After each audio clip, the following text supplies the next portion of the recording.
Assalamualaikum warahmatullahi wabarakatuh. Bismillahirrahmanirrahim. Alhamdulillahirrahmanirrahim. Pengawas PMT Anfa yang berhormati, seluruh pengurus PMT Anfa yang berhormati, dan seluruh peserta RAT PMT Anfa yang berhormati. Marilah acara RAT PMT Anfa tahun buku 2019 dan program kerja tahun 2020 kita buka bersama dengan suratul Fatihah. Ala hadiniyah wa ala kulli niyatin sholihah. Al-Fatihah. A'udzu billahi minasyaitonir rajim. Bismillahirrahmanirrahim. Alhamdulillah rabbil alamin arrahmanir rahim maliki yaumiddin. Iyyaka na'budu wa iyyaka nasta'in ihdinas siratal mustaqim siratal ladzina an'amta 'alaihim ghairil maghdubi waladdallin. Amin. Terima kasih. Sesuai dengan tata urutan, maka acara pertama adalah pembacaan tata tertib. Kami tawarkan, apakah tata tertib ini perlu kami bacakan? Tidak. Jadi berarti sudah bisa disetujui? Bisa. Terima kasih. Dengan demikian maka akan langsung saja kita masuk ke agenda yang kedua, yaitu laporan pertanggungjawaban. Karena itu ada beberapa hal barangkali melalui forum ini. Pertama-tama akan saya sampaikan beberapa hal yang berkaitan dengan pertanggungjawaban pengurus tahun buku 2019. Pertama, bahwa alhamdulillah PMT Anfa ini bisa melaksanakan RAT 2019 ini pada awal tahun, yaitu di penghujung Februari 2020 atau awal Maret. Kalau secara penilaian saya kira masih nilai bagus karena memang kita bisa RAT tepat waktu. Yang kedua, bahwa alhamdulillah untuk tahun ini ada kenaikan aset sekitar 1,1 miliar, yaitu tentu saja kenaikan ini karena kepercayaan masyarakat kepada lembaga BMT untuk menitipkan dananya. Namun menurutnya perlemparan karena banyak yang khususnya dana kur. Jadi meskipun asetnya tambah, tapi kita pelemparan uang itu rodo seret. Kasarannya yang membutuhkan tidak terlalu banyak. Karena apa? Ya kita ini ada saingan dengan kur. Kredit usaha rakyat itu dengan jasa yang sangat murah. Oleh sebab itu kami menghimbau, mengajak pada Bapak Ibu sekalian, monggo kita gunakan jasa BMT Anfa ini untuk kegiatan-kegiatan yang bersifat ekonomi, karena seandainya ada kelebihannya adalah akan kembali kepada kita lagi. Itu saya kira yang paling pokok tekanan kami, karena memang ke depan saya kira koperasi itu bisanya hidup ya karena anggota, bukan karena siapa-siapa. Kalau kita berhadapan dengan bank, ya jelas bank itu kan bisa memberikan jasa rendah itu karena memang asetnya juga sangat besar. Tetapi keuntungannya kita kan juga tidak memperoleh. Dalam arti ketika duit kita ini di bank, bank piro di titik kono, ya luwes-luwes malah entek. Yang kedua, keuntungan yang ada di bank itu saya kira kita juga tidak akan memperoleh banyak manfaat. Oleh sebab itu memang ke depan ini kan memang termasuk kompetitor, ya kompetitor yang saya kira akan terus berlangsung. Namun demikian saya yakin koperasi ini bisa eksis, bisa jalan, BMT ini bisa jalan apabila seluruh anggota juga bersama-sama untuk menghidupkannya. Selanjutnya alhamdulillah juga ada penurunan sisa pinjaman dengan pihak ketiga, yaitu sebesar 470 juta. Sehingga menurun juga beban bagi hasil kepada pihak ketiga. Alhamdulillah dengan menurun beban dengan pihak ketiga terutama bank, karena memang kita juga angsuran ke bank juga mulai kecil atau pinjaman dari pihak ketiga akan kecil, sehingga jasa yang diberikan ke pihak bank itu juga sangat kecil.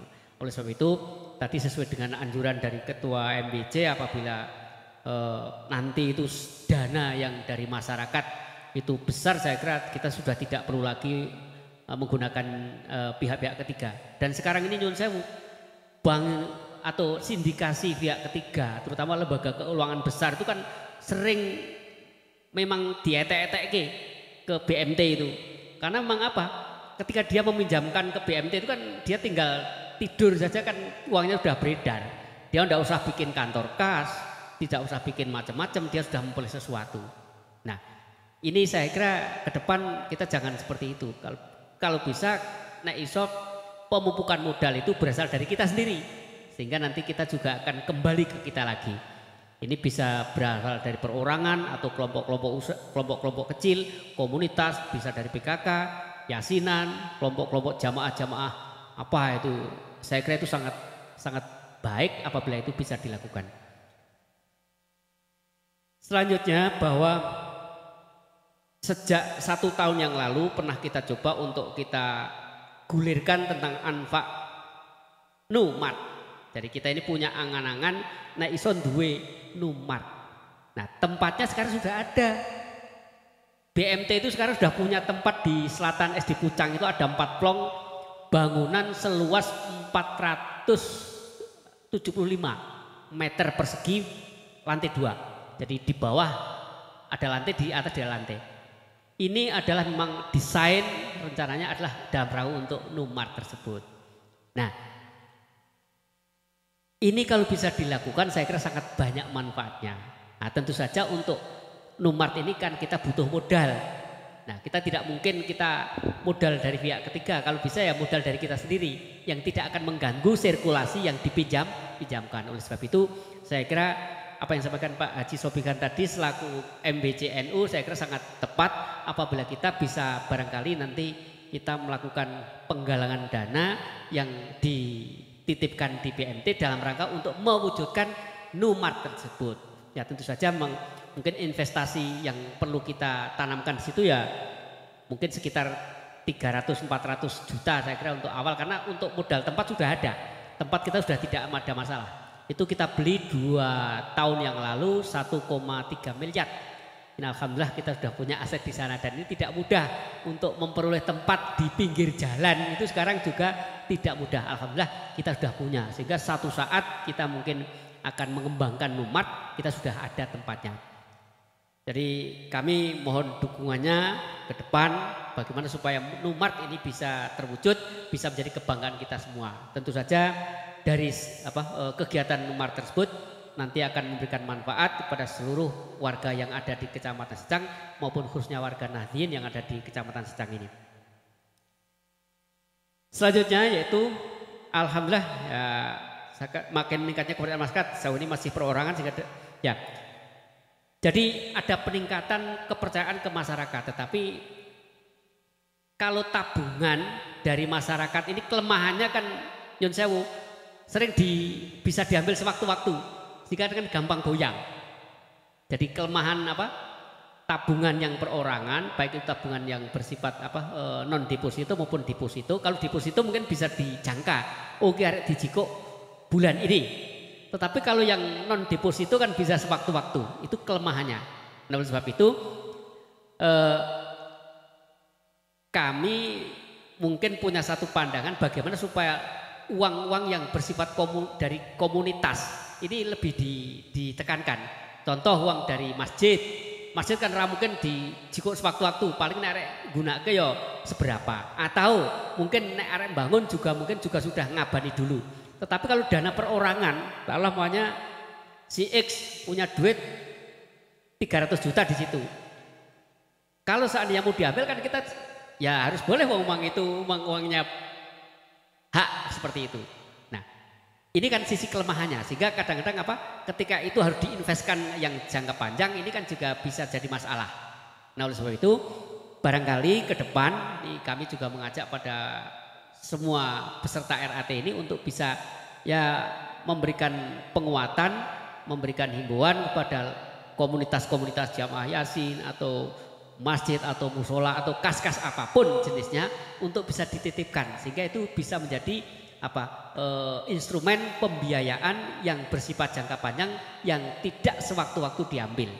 Ini saya kira kelebihan uang-uang yang bersifat komunitas itu seperti itu.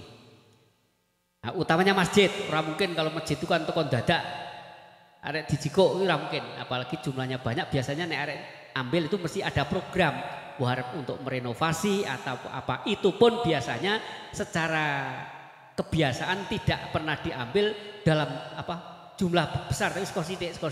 Ini saya kira juga akan memberikan kesempatan pada BM itu untuk bisa mengalokasikan dana-dana yang ada. Selanjutnya juga alhamdulillah kita juga dari BMT terutama pengelola juga kita ikutkan dalam peningkatan kualitas peningkatan kapabilitas manajemen, sehingga dalam pelatihan-pelatihan yang dilakukan oleh Prindakop kita juga mengirimkan. Ini mau tidak mau memang ke depan itu karyawan BMT juga harus terstandar dengan baik, dan barangkali mungkin ke depan pengurus juga akan terstandar. Jadi kalau mungkin pola sertifikasi mungkin satu saat juga mungkin ada sertifikasi pengurus, dalam arti seorang pengurus itu kualifikasinya ada. Nah, oleh sebab itu saya kira ke depan juga, tapi ini bukan berarti sulit, tidak. Saya yakin itu akan dilakukan, tapi dengan cara mungkin secara bertahap. Nah, tahap pertama sekarang jelas pengelolaan ini akan dilakukan peningkatan SDM melalui berbagai latihan. Selanjutnya untuk rencana kerja tahun 2020 yaitu perluasan wilayah kerja lewat sosialisasi diharapkan untuk terus ditingkatkan dengan terus mengingatkan petugas lapangan maupun pengurus agar lebih dikenal masyarakat luas. Ya derek, mungkin nanti ketika satu saat panjenengan ada jamaah atau mungkin komunitas apa yang kami butuh penjelasan BMT Anfa seperti apa. Nah, kami juga mungkin akan terjun, petugas kami juga akan siap terjun di tempat tersebut untuk memberikan penjelasan opoto BMT Anfa itu. Yang kedua, untuk memperkuat modal, terutama modal sendiri, jumlah simpanan pendiri awal minimal 3 juta. Derek untuk pendiri yang sejak awal itu sudah menanamkan sahamnya untuk bisa dilengkapi minimal 3 juta, dan untuk yang baru minimal 10 juta. Nah, untuk yang baru monggo, yang baru yang belum pernah menanamkan sahamnya silakan untuk bisa menanamkan di BMT Anfa ini 10 juta. Serta lembaga minimal 2 juta. Ya, lembaga mungkin ada Ansor, Fatayat, Ranting, atau mungkin komunitas apa silakan. Ini kalau sebuah entitas lembaga ini minimal 2 juta. Jadi kalau lembaga bisa Ranting, Fatayat, Ibnu, Muslimat, Ansor, apapun, mungkin Garnusa atau apa, itu minimal 2 juta.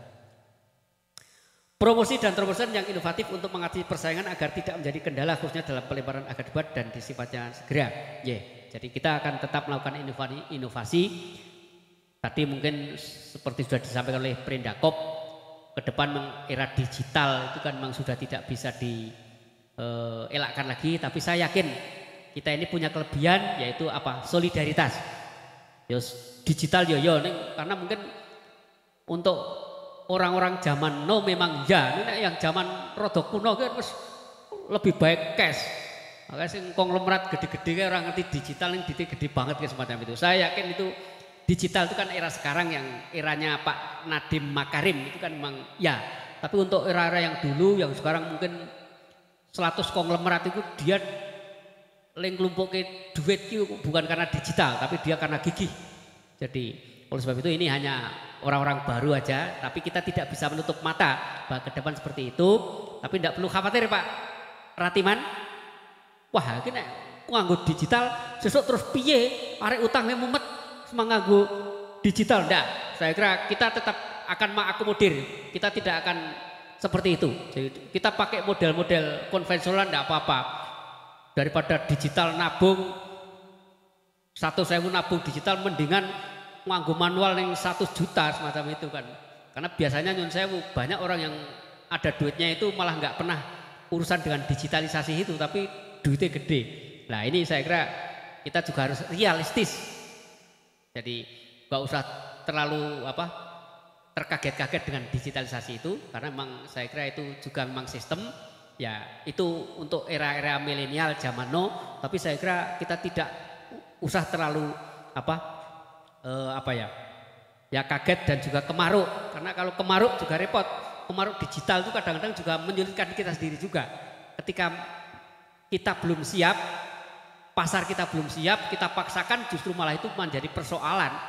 Karena mungkin masuk pasar kudu nganggo digital, wah ngeluh semacam itu. Sementara nanti malah kalah harus bank plecet, malah ngeluh semacam itu.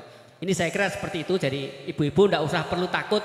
Tadi meskipun digulirkan era digitalisasi oleh dari Prindakop, tapi saya kira kita tetap akan mengkombinasi dua pola, digital yes tapi konvensional juga yes. Saya kira kita juga akan seperti itu. karena sesuai dengan karakter yang ada.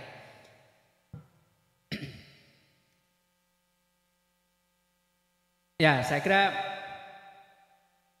untuk yang terakhir yaitu rencana pembukaan minimarket ini memang saya kira menjadi prioritas ke depan. Kami minta dukungan Bapak Ibu sekalian untuk bisa terwujud. Ini sebagai kebanggaan panjenengan. Jadi kalau nanti mungkin BMT ini punya minimarket kan panjenengan dan paling tidak ketika lewat, wah aku tuku nggon dhewe, ora tuku nggon sapa-sapa. Kita ini sering lucu. Kadang-kadang kita ini rada jengkel dengan Mart, tapi kita masih masih belanja ya rono kan. Nah kita ini kan iso kan yo mendingan ora menamuni ning teko nandangi gitu loh. Kita ini kadang-kadang lucu. Secara verbal kita ini jengkel ning nglakoni tetep jalan terus ya padha wae semacam itu. Nah mendingan kita ini ndak usah bicara tapi kita teko nek iso alon-alon ora tau ngomong piye-piye teko ngadeg, ngedege terus do bareng-bareng nek blanja rono ora usah. Wis arek blanja rono ya ben ra apa-apa ning kita ora usah muni aja rono ora usah nek teko saiki gawe kene terus kae saiki yo duwe itu saja sudah itu saya kira lebih bagus tidak akan menimbulkan banyak persoalan. Daripada kita mungkin karena maaf saja kita ini kadang-kadang justru hanya berhenti sampai di situ ngomong ojo rono kan nyugihke orang lain tapi ning dhewe terus nek ora nyugihke wong liya terus saiki piye kan seperti itu. Ojo mangan iki terus kon mangan apa golek gantine rungono kan ini kan nek ora kuwi kan kudu ana gantine ojo ming teko ming larang-larang tok. Ini saya kira yang dapat kami sampaikan. Selanjutnya kami sampaikan, kami aturkan pada pengawas untuk bisa menilai laporan pertanggungjawaban tersebut. Dan nanti terakhir kami minta kesepakatan panjenengan apakah laporan pertanggungjawaban pengurus dan program kerja pengurus 2019 dan program 2020 ini bisa diterima. Untuk selanjutnya monggo Pak Pengawas yang mau mewakili, monggo Pak Bikan atau siapa? Pak Mas. Assalamualaikum warahmatullahi wabarakatuh. Alhamdulillah wa syukurillah.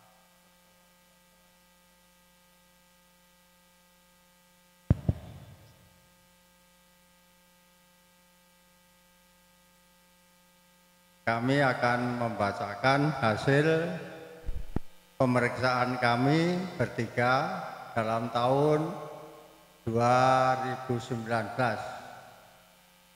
Hasilnya sebagai berikut. 1. Bidang organisasi dan keanggotaan. 1. Jumlah anggota kehormatan 3 orang, jumlah anggota pendiri 69 orang, jumlah anggota 4.195 orang, jumlah calon anggota 2.765 orang, jumlah pengelola 13 orang, rapat pengelola 12 kali, rapat pengurus dan pengelola 8 kali. Bidang keuangan. 1. Permodalan. Modal sendiri 942.403.432 rupiah. Kewajiban lancar 7.854.878.781. Pinjaman jangka panjang 799.999.991. Kas di bank. Kas di KSPPS BNT Anpa NU 650.790.535. Kas di bank 2.404.475.468. Analisa keuangan.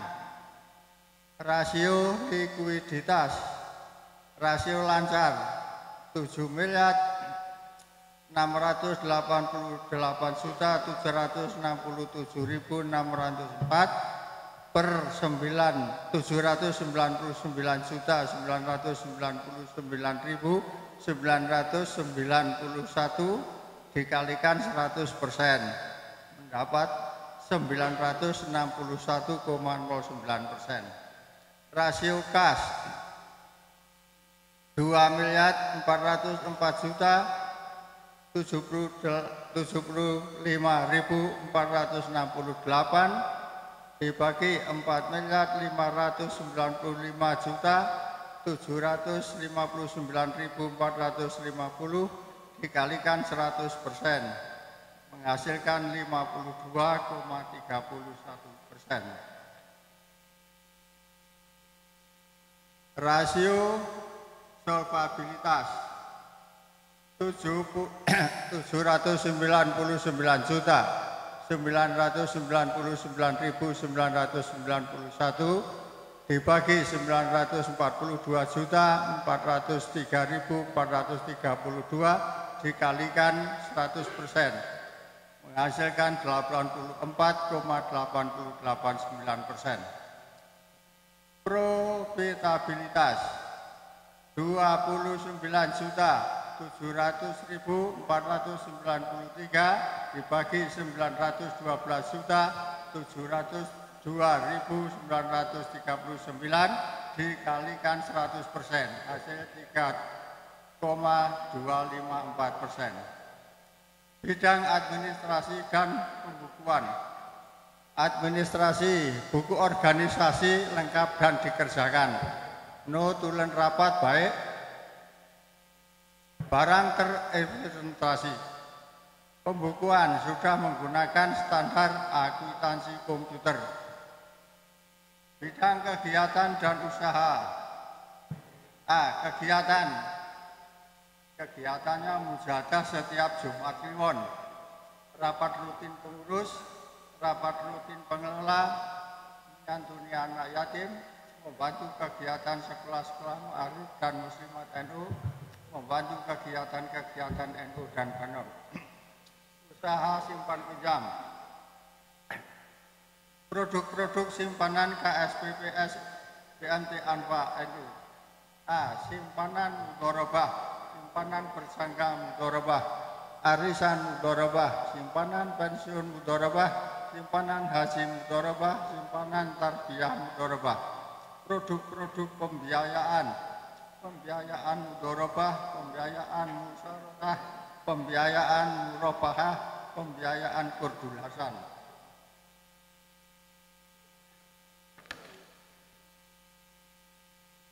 Kesimpulan, berdasarkan hasil pemeriksaan dan pengawasan selama tahun 2019, kinerja KSPPS BNP Anfa sudah berjalan baik, tapi masih banyak pendiri yang belum menambah dana penyertaan menjadi minimal 3 juta rupiah dan perlu sosialisasi lagi kepada masyarakat tentang layanan dan produk-produk BNP.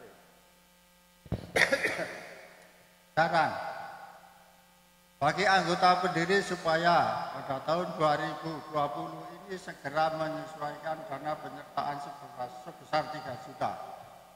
Untuk pengelolaan khususnya dibantu pengurus harus lebih banyak tempat jemput bola dan aktif dan di lapangan guna mengetahui perkembangan dan kondisi persaingan di lapangan. Demikian telah kami bacakan hasil pemeriksaan selama tahun 2019. Sekian, kurang lebihnya mohon maaf. Wassalamualaikum warahmatullahi wabarakatuh. Matur nuwun Pak Zamat yang telah memberikan paparannya. Kami minta statement apakah laporan pertanggungjawaban ini dari pengawas dulu, bukan belum dari sana. Saya minta Pak Zamat maupun Pak Bihan, monggo apakah laporan pertanggungjawaban saya ini bisa diterima atau mboten Pak Zamat, kinten monggo nyuwun ikraripun. Saya selaku pengawas BMT selama 1 tahun ini, saya lihat dalam buku ini kan positif. Tentunya sebagai pengawas saya terima dengan bagus. Terima kasih. Baik, saya belum mantep nek ping baru Pak Bihan ini atau atas nama pengawas.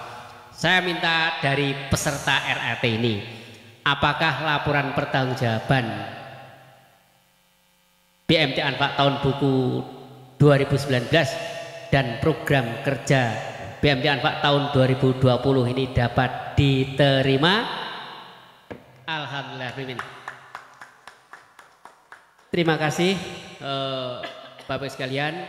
Tentu saja kami selama 1 tahun ini mungkin menyertai Bapak sekalian kaitannya dengan BMT Anfa ini tentu saja masih banyak kekurangan.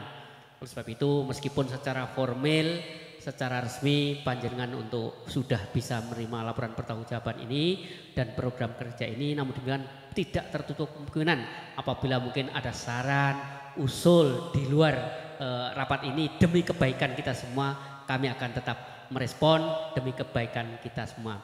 Mudah-mudahan kehadiran kerawan Bapak Ibu sekalian pada pagi sampai siang ini dicatat sebagai amal silaturahmi di antara kita semua yang sesuai dengan anjurannya bahwa barang siapa yang menginginkan dipanjangkan umurnya dan dilapangkan rezekinya maka silaturahmi. Man ahabba an yubsatalahu fi rizkihi wa an yunsa'alahu fi atharihi fal yasil rahimahu. Sopo sing kepengin dijembarke rezekine dipanjang umure silaturahmi. Ini mudah-mudahan paling tidak kegiatan pada siang hari ini sebagai amal silaturahmi di antara kita semua. Untuk itu terima kasih dan marilah acara RAT tahun buku 2019 dan program kerja BMT Anfa tahun 2020 ini kita sudahi bersama dengan bacaan tahmid. Alhamdulillahirabbil alamin. Kami akhiri wallahu muwaffiq ila aqwamit thoriq. Wassalamualaikum warahmatullahi wabarakatuh. Acara yang terakhir yaitu penutup. Namun sebelum acara kita tutup terlebih dahulu kami selaku pembawa acara tentu banyak kekhilafan dan kekurangan, kami mohon maaf. Kami akhiri. Wassalamualaikum warahmatullahi wabarakatuh.